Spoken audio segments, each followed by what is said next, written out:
Spartak Trnava sa s rokom 2025 rozlúčil v domácom prostredí, privítal Skalicu.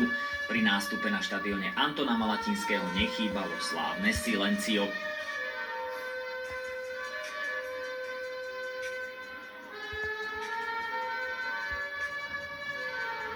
Ako hlavný tréner Spartaka bol v zápase vedený Patrik Durkáč, v bráne bol Žiga Frelich, v obrane Karhan, Koštrna, Tvardzík, v strede Škrbo, Orcheli, Kratochvil, Sabo, Mikovič a vpredu dvojica legionárov Abdulrahman Tajvo a Ičeci Mecoko.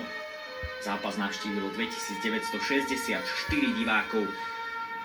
Trénerom Skalice bol Roman Hudec a v bráne bol tradične Martin Junas, v obrane štvorica Sula, Černek, Šuver, Gaži, v strede Paríž, Podhorodský, Mášik a vpredu trojica Smejkal, Potočný a taktiež aj externálčan Erik Daniel. Zápas ako hlavný rozhodca viedol Filip Glova, asistovali mu David Bobko a Simeon Vaš.